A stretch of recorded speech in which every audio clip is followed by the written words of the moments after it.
আমি 11 লক্ষ টাকা দিয়েছিলাম কলেজে উন্নয়নের জন্য। আমার কাছ থেকে আমার 11 লাখ টাকা নিছে। আমি যোগদানের পরে 11 লক্ষ টাকা দিয়েছিলাম। সাতক্ষীরার কালীগঞ্জে নলতা আহসানিয়া মিশন রেসিডেন্সি কলেজের অধ্যক্ষ তোফায়েল আহমেদের বিরুদ্ধে দুর্নীতির ভয়াবহ চিত্র বেরিয়ে আসছে। বহুল বিতর্কিত আলোচিত এই শিক্ষকের অনিয়ম, দুর্নীতি, স্বজনপ্রীতির বিরুদ্ধে ক্ষোভে ফুঁসছে শিক্ষার্থী, অভিভাবক সহ সর্বস্তরের এলাকাবাসী।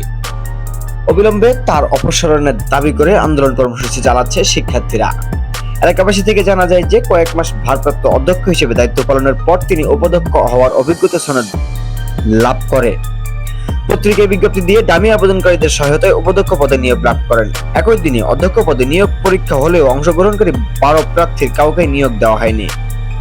এছাড়াও পরীক্ষার ফর্ম ফিল-আপে শিক্ষার্থীদের নিকট থেকে অতিরিক্ত টাকা আদায়, দরিদ্র শিক্ষার্থীদের উপবৃত্তির ফর্ম বিক্রি করে অন্যায়ভাবে টাকা আদায়, টেস্টিমোনিয়াল, মার্কশিট ও সার্টিফিকেট নেওয়ার সময় টাকা দিতে বাধ্য করা, বিভিন্ন উন্নয়নমূলক কাজ থেকে টাকা আত্মসাৎ সহ অনিয়ম ও দুর্নীতির পাহাড় গড়ে তোলেন তোফায়েল আহমেদ। সম্প্রতি 4 জন ল্যাব অ্যাসিস্ট্যান্ট ও একজন অফিস সহায়ক নিয়োগ দিয়ে বাণিজ্য করেন প্রায় 60 লক্ষ টাকা, এমন অভিযোগ করেন এলাকাবাসী। চলুন বিস্তারিত কিছু ভুক্তভোগীদের সঙ্গে কথা বলে জেনে আসা যাক।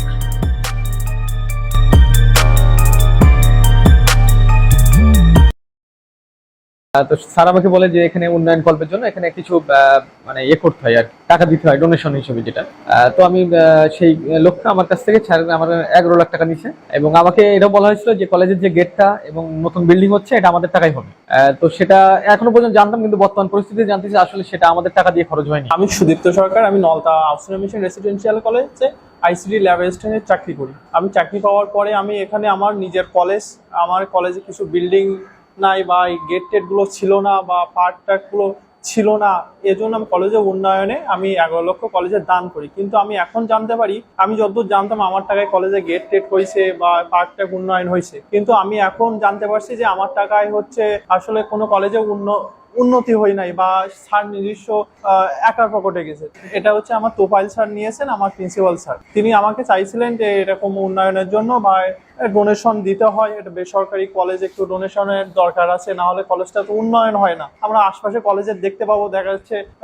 আমি হচ্ছে এই কলেজেরই স্টুডেন্ট। আমি যোগদানের পরে কলেজের উন্নয়ন কল্পে তোফায়েল স্যারের কাছে 11 লক্ষ টাকা, যাতে কলেজের উন্নয়নটা সমৃদ্ধি হয়, এই কল্পে টাকাটা দিয়েছিলাম। কিন্তু বর্তমানে যে পরিস্থিতি, এখানে এসে জানতে পারলাম যে এই টাকাটা কলেজ উন্নয়নে খরচ হয়নি, এটা সম্পূর্ণ তোফায়েল স্যারের অ্যাকাউন্টে গেছে। আসসালামু আলাইকুম, আমি মোহাম্মদ আব্দুল গফুর। আমি Nalta Ahsania mission residential degree কলেজের পদার্থবিজ্ঞান সাবজেক্টের ল্যাব সহকারী। আমি এখানে চাকরির পর আমাকে বলা হলো কলেজ উন্নয়ন কল্পে প্রত্যেক শিক্ষক, কর্মকর্তা, কর্মচারী ডোনেশন দেয়, সেরূপভাবে আমাকেও বলা হয়েছিল। তো আমি সার্বিক দিক দিয়ে চিন্তা করে দেখলাম এই কলেজের অনেক উন্নয়ন দরকার। আমাকে বলা হয়েছিল আমাদের কলেজের অপোজিটে একটা বিল্ডিং হবে, গেট হবে, পার্ক তৈরি হবে, এগুলো উন্নয়নের জন্য আমাকে টাকার কথা বলা হয়েছিল। আমি আমার কলেজ উন্নয়নের লক্ষ্যে, যেহেতু এখানে আমি কর্মসংস্থানে যুক্ত আছি, এজন্য আমি 11 লক্ষ টাকা কলেজে দান করেছিলাম। কিন্তু পরবর্তীতে এই ছাত্র আন্দোলনের মাধ্যমে জানতে পারলাম যে আমার টাকা কলেজের কোনো ফান্ডে জমা হয়নি, বরং তোফায়েল আহমেদ স্যারের একাই তিনি ভোগ করেছেন, এমনটি জানতে পারলাম পরবর্তীতে।